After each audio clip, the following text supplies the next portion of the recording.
بسم اللہ الرحمن الرحیم۔ ناظرین السلام علیکم، میں ہوں آپ کا میزبان صابر شاکر، وفاقی دارالحکومت اسلام آباد سے کچھ تازہ ترین اطلاعات اور اہم خبریں آپ سے شیئر کرتے ہیں۔ پاکستان کی پولیٹکس نے کیا صورت اختیار کرنی ہے، آنے والے دن بہت امپورٹنٹ ہیں اور دسمبر کے مہینے میں ہی کچھ فیصلے ہونے ہیں۔ 3 بڑوں کی ملاقات ہو چکی ہے۔ صدر مملکت ڈاکٹر عارف علوی، وزیر اعظم شہباز شریف صاحب اور chief of army staff general Asim Munir صاحب کی ملاقات ہو چکی ہے۔ اس سے پہلے بھی صدر مملکت کی آرمی چیف سے ملاقات ہوئی اور یہ دوسری ملاقات ہوئی ایوان صدر میں تینوں کی، اور آرمی چیف بننے کے بعد بھی جنرل عاصم منیر جو ہیں وہ وزیر اعظم ہاؤس بھی جا چکے ہیں، وزیر اعظم سے بھی ملاقات کر چکے تھے اور صدر مملکت سے بھی۔ لیکن کل جو ملاقات ہوئی یہ تینوں کی ملاقات ہے آرمی چیف بننے کے بعد، مشترکہ ملاقات، گو کہ وہ ایک تقریب تھی ایوارڈ کے لیے، لیکن اسی بہانے جو ملاقات ہوئی ہے وہ کافی امپورٹنٹ تصور کی جا رہی ہے۔ کچھ اسپاٹ فکسرز، غور سے سننے والی بات ہے، آپ کو کنوے کرنے کی کوشش کروں گا۔ کچھ اسپاٹ فکسرز ہیں، کچھ گھس بیٹھی ہیں جو نہیں چاہتے کہ پاکستان کے حالات اچھے ہوں، جو نہیں چاہتے کہ پاکستان میں پولیٹیکل سٹیبلٹی آئے، جو نہیں چاہتے کہ پولیٹیکل پلیئرز اور انسٹیٹیوشنز کے درمیان اچھے تعلقات ہوں، وہ نہیں چاہتے، اور وہ اس لیے نہیں چاہتے کہ ان کا جو پلان تھا وہ ہو گیا ہے ناکام، اور وہ پلان اس لیے ناکام ہوا کہ جو ایکسٹینشن کا خواب تھا وہ چکنا چور ہو گیا، لالی پاپ دیا ہوا تھا۔ باجوہ صاحبہ مسلسل جھوٹ بول رہے ہیں اور لوگوں کو بلا بلا کے ان کو بتاتے ہیں اور ان کو باتیں بتاتے ہیں اور ان کو پچھلے 6 سال کی داستان سناتے ہیں، لیکن ان فیکٹ وہ غلط بیانی سے کام لے رہے ہیں اور غلط چیزیں فیڈ کر رہے ہیں۔ کیونکہ ایک چیز تو میں آپ کو بتا دیتا ہوں کہ یہ ریکارڈ پہ ہے، یہ ریکارڈ پہ بات ہے، باقی آگے جا کے امپورٹنٹ خبریں آپ کو اس کے ساتھ لنک کروں گا کہ نہیں چاہ رہے کچھ اسپاٹ فکسرز، کچھ گندے پلیئرز ایسے ہیں جو پاکستان کا نہیں سوچ رہے، اپنی ذات کا سوچ رہے ہیں، اور جو نہیں چاہتے کہ جنرل عاصم منیر صاحب کو آئے ہیں ان کو سب نے ویلکم کیا ہے، جنرل عاصم منیر نئے آرمی چیف کو سب نے ویلکم کیا، اور صدر مملکت نے ایک بہت ڈے وزٹ کیا تھا فوری طور پہ، عمران خان صاحب سے ملاقات کی تھی لاہور میں جا کے، اور فوری طور پہ سمری اپروو کی تھی، اور اس سمری اپروو کرنے سے پہلے صدر مملکت کی ملاقات ہوئی تھی army chief general Asim Munir صاحب سے، اور بتا دیا گیا تھا کہ پاکستان تحریک انصاف کا کوئی لینا دینا نہیں تھا اس اپوائنٹمنٹ کی رکاوٹ میں۔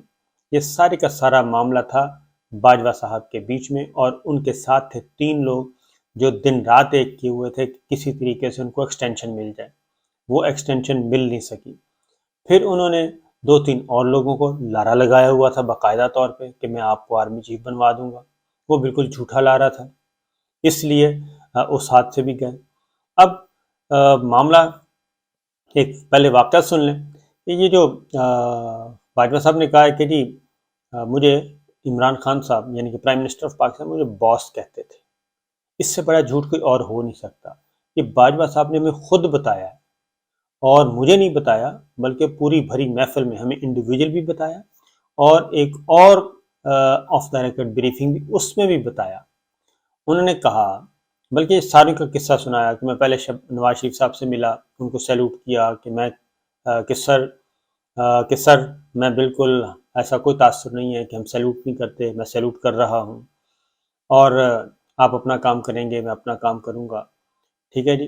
اس کے بعد پھر شاہد خاقان عباسی صاحب آئے، ان کو بھی میں نے یہی بات کی اور ان کو بھی سر کر کے میں نے سیلوٹ کیا۔ اس کے بعد پھر عمران خان صاحب آگے پرائم منسٹر بنے، یہ باجوہ صاحب سنا رہے ہیں، ہم نہیں سنا رہے، باجوہ صاحب سنا رہے ہیں کہ اس کے بعد پھر آگے خان صاحب بن گئے، پرائم منسٹر آ گئے، خان صاحب نے مجھے کہا کہ ہم پارٹنر ہیں، اور عمران خان صاحب سے جب پوچھا ہم نے کہا کہ آپ نے یہ کہا تھا پارٹنر ہے، انہوں نے کہا کہ ملک کو چلانا تھا، ملک ڈوبا ہوا تھا، تو ہم نے کہا، میں نے خود یہ بڑھ کر کہا کہ ہم پارٹنر کے طور پہ کریں گے، یہ جو سول ملٹری لڑائی چلی آ رہی ہے، سیلوٹ کیا نہیں کیا، کیپ لی یا نہیں کی، تو ایسا نہیں ہوگا، تو لہٰذا یہ باجوہ صاحب نے کہا کہ خان صاحب نے مجھے کہا کہ ہم پارٹنر ہیں، تو میں نے خان صاحب کو، پرائم منسٹر کو روک کے کہا نہیں سر، میں پارٹنر نہیں، میں آپ کا سبارڈینیٹ ہوں۔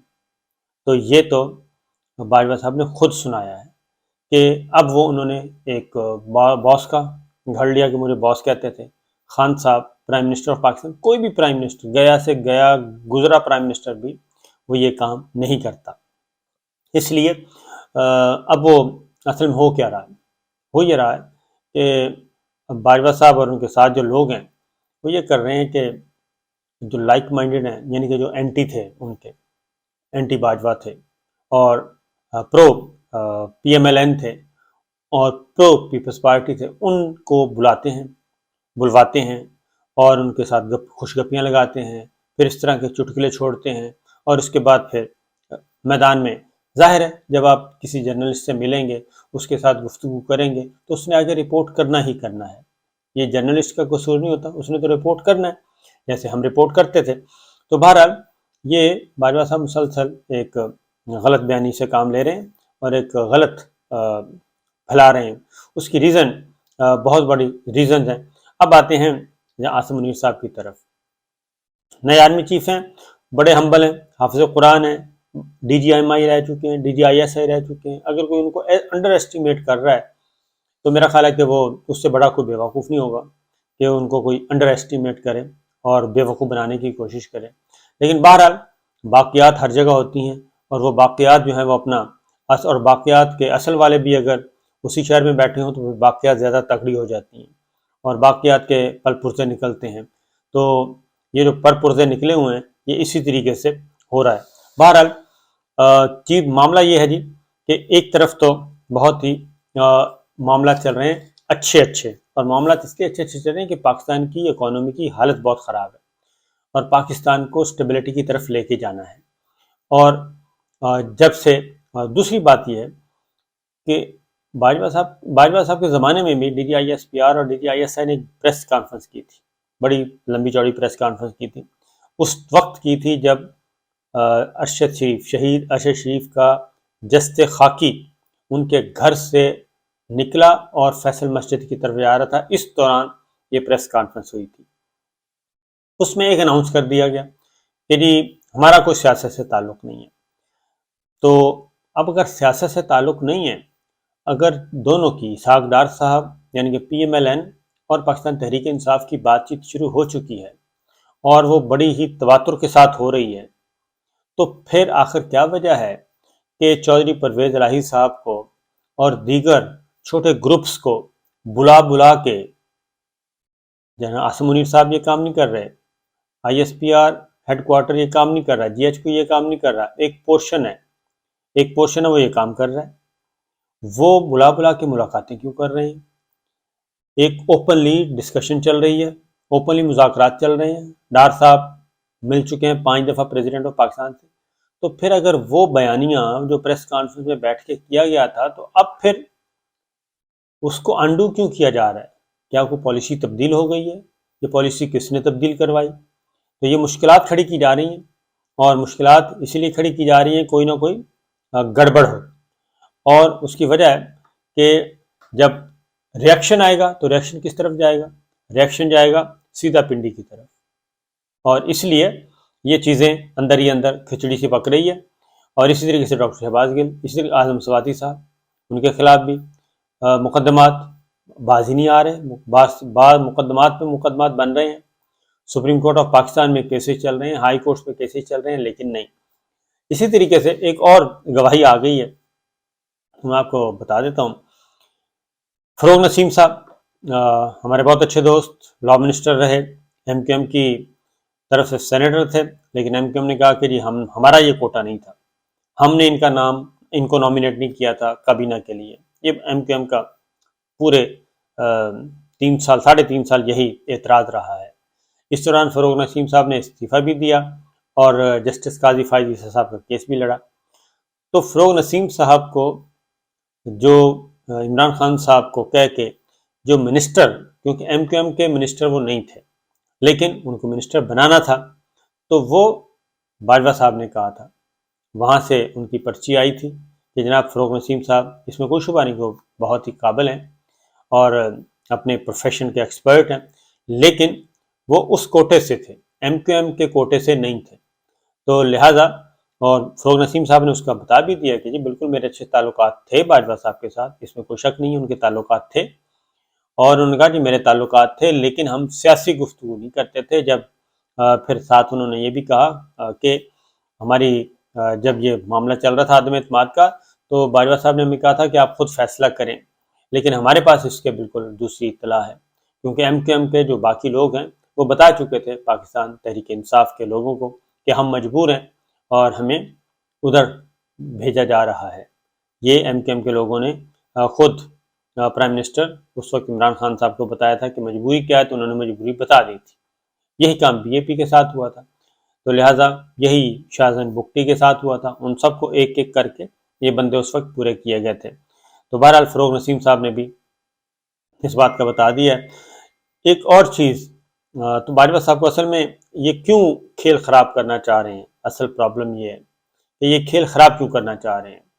یہ کھیل اس لیے خراب کرنا چاہ رہے ہیں دوبارہ پولیٹیکل پریشر، دوبارہ آپس میں یہ لڑائی شروع کر دیں، کیونکہ جب سے نئے آرمی چیف آئے ہیں، نئے army chief general Asim Munir صاحب آئے ہیں، تب سے ملک میں ایک سکون ہے، سیاسی استحکام کی طرف ملک بڑھ رہا ہے، لڑائی مار کٹائی پکڑ دھکڑ وہ ختم ہو چکی ہے.